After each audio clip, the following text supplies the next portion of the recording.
Kita intro dulu. La la la la la la la la. Pecah lubang kau lagi pasal skim insan ni tuan-tuan dan bos sekalian. Anda mesti tak sabar nak tahu apa yang terpecah pada kali ini. Assalamualaikum warahmatullahi. Masihkah anda ingat dengan skim insan WEFPay yang telah menggegarkan negara ini sejurus selepas PRN 6 negeri yang baru berlalu bulan 8 tahun lepas? Pastilah anda ingat. Benda kecoh gila-gila kot masa tu, di mana skim insan ini merupakan sebuah skim insurans percuma yang telah ditawarkan oleh Kerajaan Negeri Selangor untuk pengundi-pengundi Selangor. Masalah dengan skim insan ini, tuan-tuan dan puan-puan sekalian, ialah pendaftarannya telah dilakukan secara automatik. Dan benda ini sebenarnya telah melanggar akta berkaitan dengan pelindungan data peribadi serta akta insurans itu sendiri. Benda ini terpecah bila seorang anak papa yang bernama Bustam bin Omar telah konon-kononnya nak memalukan YB Viral sahabat saya.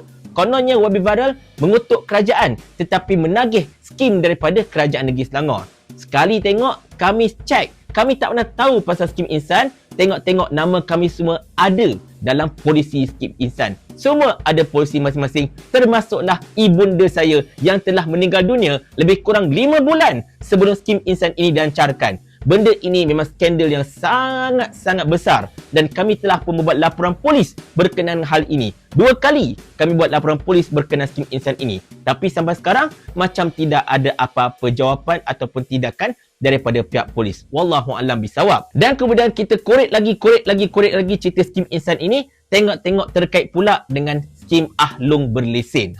Yang tu saya tak nak sentuh. Sebab ada pihak kata, hati-hati kalau nak sentuh pasal Ahlong Berlesen ini. Sebab takut memudaratkan keselamatan. Tak apalah kita nak sentuh pasal Ahlong Berlesen. Kita fokus kepada isu data peribadi. Di mana kami sebenarnya telah berusaha. Selain daripada buat report polis, kami juga telah meminta untuk berjumpa dengan Bank Negara. Nak jumpa dengan SPR sebab kata Amiruddin data ini diambil daripada daftar pengundi. Dan macam-macam lagi. Kami cuba untuk berjumpa dengan mereka tetapi semua pihak yang terlibat tak nak jumpa dengan kami. Langsung tidak melayan permintaan kami. Padahal kami ada hak. Nama kami adalah skim insan tersebut tanpa kebenaran kami. Tetapi mereka tidak mahu melayannya.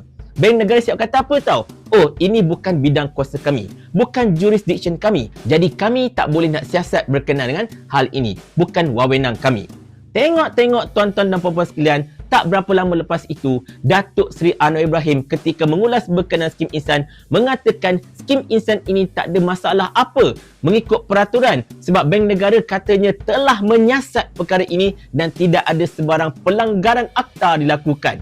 Macam mana Datuk Seri Anwar Ibrahim kata Bank Negara dah siasat benda ini, sedangkan Bank Negara yang sama telah memberitahu kami betapa benda ini di luar wewenang mereka. Macam mana tu? Tak pelik ke jawapan? Yang lebih pelik lagi tuan-tuan dan bos sekalian, jawapan daripada Amiruddin Syari. Dia kata skim insan ini, mula-mulanya dia kata, oh ini adalah pradaftar. Pradaftar saja. Jadi semua orang telah didaftarkan secara pra untuk mengesahkannya kena selfie dengan IC. Barulah polisi itu akan dihidupkan.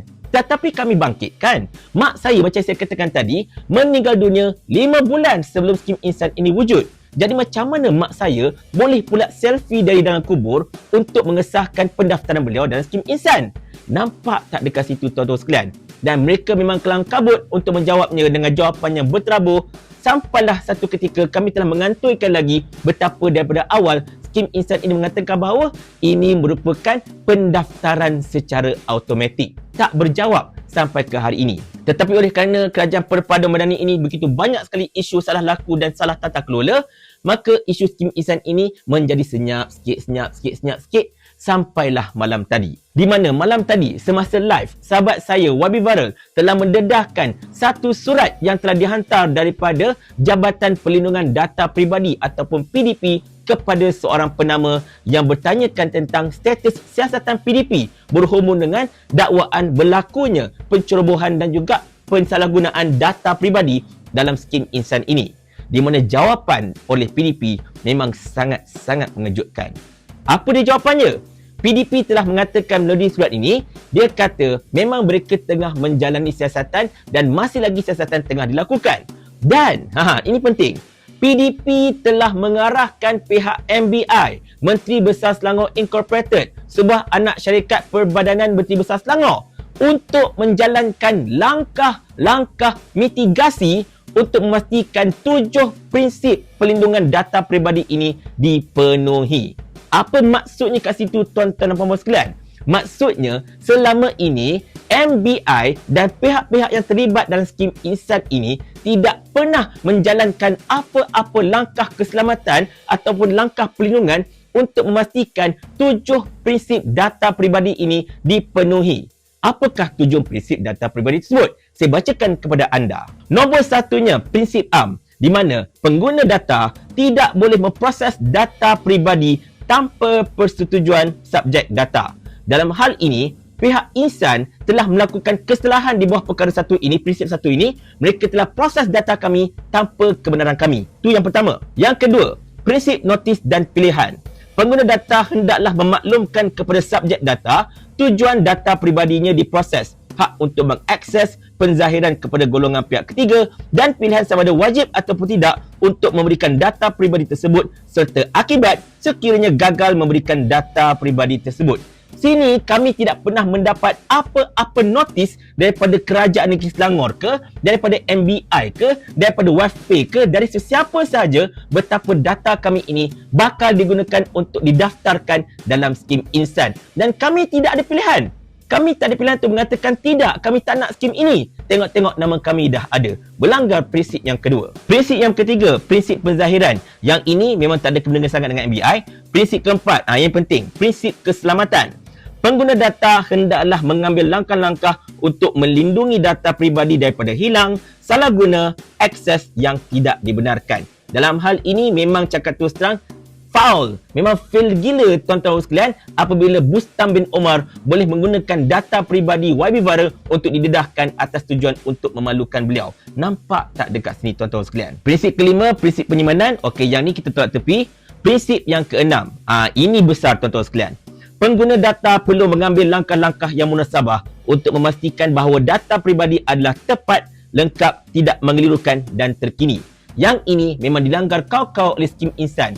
Macam mana tak langgarnya tuan-tuan? Mak saya yang dah mati pun boleh ada polisi. Nampak sangat dia punya data ini tak terkini masalahnya. Jadi macam mana dia boleh daftarkan orang mati? Prinsip terakhir, prinsip yang ketujuh, prinsip akses, di mana subjek data hendaklah diberi akses kepada data peribadinya dan boleh membetulkan jika data peribadi itu tidak tepat, tidak lengkap, mengelirukan dan tidak terkini. Yang ini pun dilanggar oleh pihak Insan sebab kami tidak ada akses untuk membetulkan apa-apa data peribadi kami. Kami hanya masukkan nombor IC kami, keluar polisi, that's it. Kami tidak ada ruang langsung untuk membetulkan apa-apa. Alamat pun tak boleh betulkan, nombor telefon pun tak boleh betulkan, macam-macam benda kami tak boleh betulkan. Kami cuma masukkan IC, nah ini polisi kau, pandang-pandang kau lah. So, prinsip ketujuh ini pun telah dilanggar oleh pihak skim Insan ini. Jadi berdasarkan kepada PDP, skim Insan MBI ini tidak mengambil langkah-langkah mitigasi yang sepatutnya untuk memastikan 7 prinsip perlindungan data peribadi ini dipenuhi. Dalam erti kata lain tuan-tuan sekalian, mereka memang selama ini telah melakukan kesalahan di bawah Akta Perlindungan Data Peribadi. Mereka tidak pernah berusaha untuk memastikan data peribadi kita ini dilindungi. Saya ambil contoh mudah lah kalau anda tak faham. Mitigasi ni macam ni lah sedang cerita. Contoh contoh anda hendak membela lembu. Lembu ini, apa mitigasi sebelum anda bela lembu? Anda siapkan kandang lembu, siap ada pagar, siap tambat lembu tu, ada tali sebagainya. Itu langkah-langkah mitigasi supaya lembu itu tidak terlepas. Dalam kes ini, langkah mitigasi yang sepatutnya diambil oleh MBI terlebih dahulu, barulah mereka melancarkan skim Insan ini. Tetapi sekarang ini bila PDP menyatakan bahawa mereka arahkan MBI untuk menjalankan langkah-langkah mitigasi ini, bermaksud selama ini MBI tak buat. Sama ada tak buat langsung ataupun tak buat sebahagiannya langkah-langkah mitigasi untuk menjamin keselamatan data kita. Gila tuan-tuan, sangat-sangat gila. Inilah yang kami persoalkan sekian lama. Inilah argumen kami. Inilah laporan polis kami betapa berkemungkinan besar data peribadi kami ini telah disalahgunakan dan tidak dilindungi. Dan masa ketika itu bila kami cakap, ramai kata kami ini poyo. Sekarang terbukti betul memang data peribadi kami memang tidak selamat di bawah skim Insan ini tuan-tuan sekalian, memang telah disalahgunakan. Ini membawa kepada satu persoalan, tuan-tuan dan puan sekalian. Ini baru skim insan tau. Untuk rakyat Selangor, dia punya skop dia agak kecil untuk satu negeri saja. Bagaimana pula dengan pemprosesan data untuk padu, pangkalan data utama yang turut menjadi bualan dan juga argumen oleh ramai rakyat Malaysia yang risau tentang data peribadi mereka tidak secure dan sebagainya. Dan benda ini dibangkitkan oleh ramai pihak, termasuklah oleh Ong Kian Ming. Jadi ni tuan-tuan sekalian, tidaklah keterlaluan kalau saya nak katakan betapa kita macam tidak boleh percaya kepada kerajaan perpaduan madani ini untuk mengawal dan juga untuk mendapatkan data-data peribadi kita. Sebab mereka ini berkemungkinan besarnya tidak menjalankan langkah-langkah mitigasi untuk melindungi data kita. Silap-silap data kita boleh sampai ke pihak ketiga tanpa pengetahuan dan juga kebenaran kita.